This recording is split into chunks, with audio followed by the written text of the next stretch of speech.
Kenalkan, nama aku Ratu. Di sini aku mau cerita tentang pengalaman LDKS, latihan dasar kepemimpinan siswa di bumi perkemahan Buperta. Cerita ini terjadi saat aku kelas 3 SMK. Saat itu aku menjabat sebagai seksi ekskul, yang dimana akan ada kegiatan wajib bagi semua ekskul untuk diikuti seluruh anggotanya secara bersamaan. Tibalah di acara ekskul, kita sebagai panitia sudah menyiapkan beberapa tes untuk para peserta dengan sandi-sandi yang sudah diletakkan di masing-masing pos.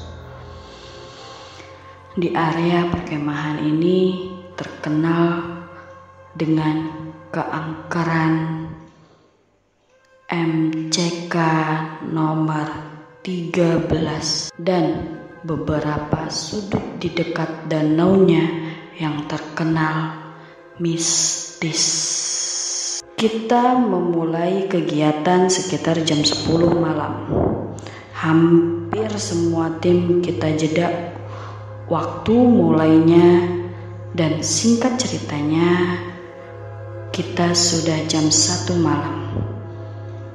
Ada satu tim yang belum memulai kegiatan tersebut, yaitu tim futsal. Mereka malah berencana kabur dari acara tersebut. Panitia baru sadar mereka tidak ada di kemah maupun tempat start. Itu juga bahkan gak ada satupun penjaga pos yang melihat mereka. Kemudian kami mencari tim tersebut hingga jam 2 malam dini hari. Masih belum ada tanda-tanda dari tim tersebut. Aku berinisiatif untuk mencari di sisi bagian danau, karena tempat yang jarang ada orang yang lalu lalang di sana. Sehabis melewati kolam pancing, ada jalan setapak yang tembus ke arah danau.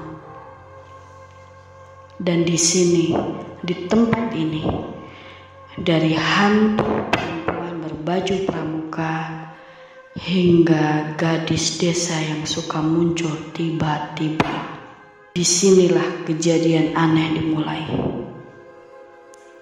Saat itu kejadian tahun 2003 atau 2004. HP aku masih Nokia 6600. Tiba-tiba temanku ditelepon oleh nomor tidak dikenal.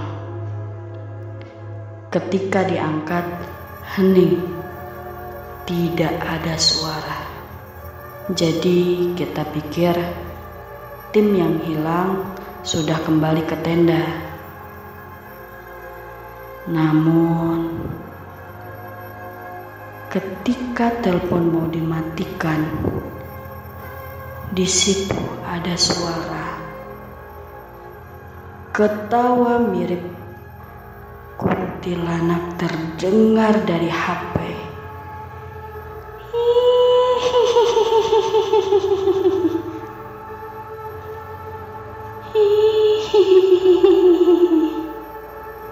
Kunti tertawa pelan sampai kami kaget dan telepon kami matikan. Aku ingat di situ, aku dan temanku berhenti di sebuah tempat pos hansip yang sudah lama tidak dipakai, alias kosong. Kemudian telepon itu bunyi lagi, masih dengan nomor yang tidak dikenal lagi.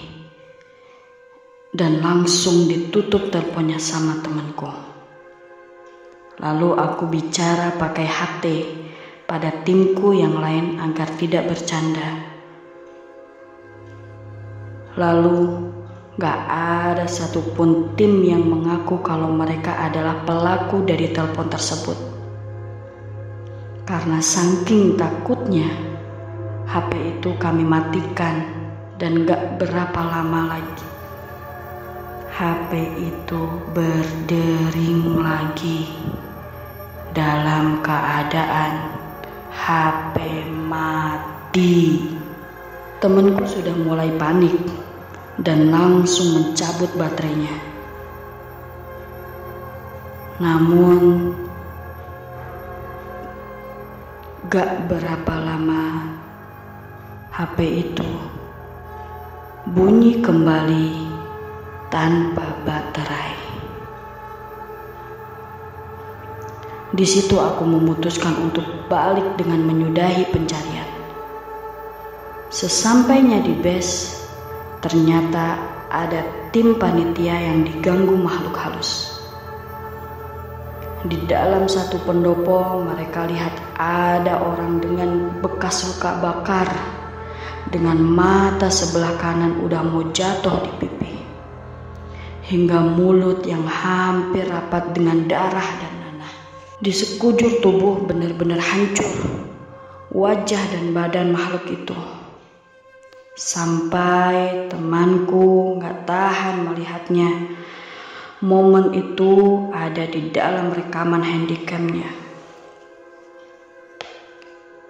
Di situ kita udah mulai menyerah mencari tim yang hilang tersebut dan memutuskan menunggu pagi untuk mencarinya kembali.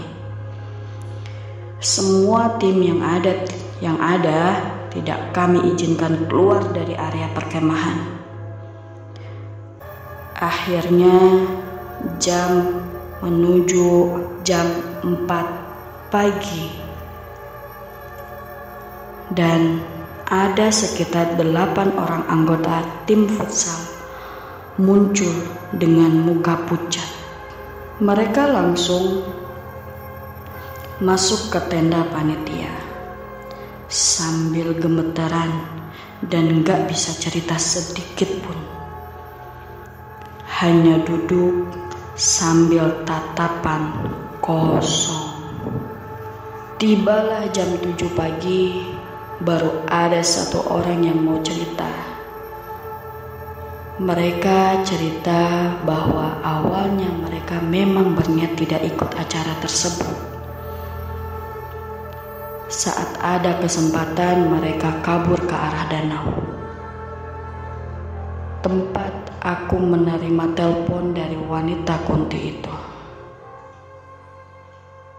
Namun ternyata ada satu teman mereka buang air kecil sembarangan di salah satu pohon.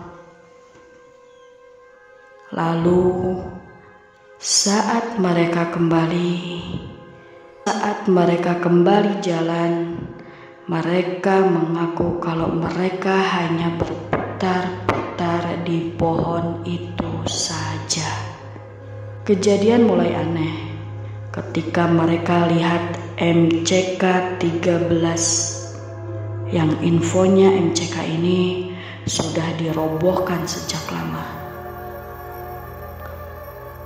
Di depan MCK tersebut tertulis nama anak yang kencing sembarangan. Dan anak itu bernama Putu.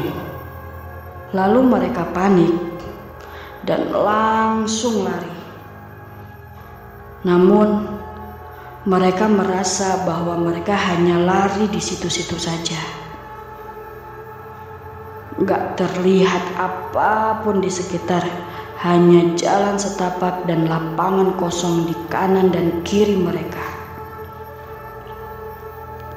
Mereka mulai nangis hingga akhirnya ada orang dengan pakaian pramuka berjalan di samping mereka. Orang pramuka ini hanya melihat ke arah mereka dan mengisyaratkan agar mengikutinya tanpa bicara apapun. Ketika jalan, ternyata langkah kaki pramuka ini berbanding 1:3. langkah manusia normal. Jadi mau gak mau kita mengikutinya sambil berlari. Namun tim futsal merasa gak mampu mengikutinya karena dia berjalan begitu cepat sampai gak terlihat lagi. Ketika pramuka itu hilang, mereka seolah-olah udah ada di samping tenda kami. Dan saat itu kami memanggil guru agama untuk berdoa agar tidak ada yang mengikuti kami lagi sampai rumah. Aku ada satu cerita lagi flashback pada saat aku masih jadi peserta LDKS 2001-2002. Oleh seniorku di lokasi yang sama, aku dikerjain sama senior aku di MCK 06,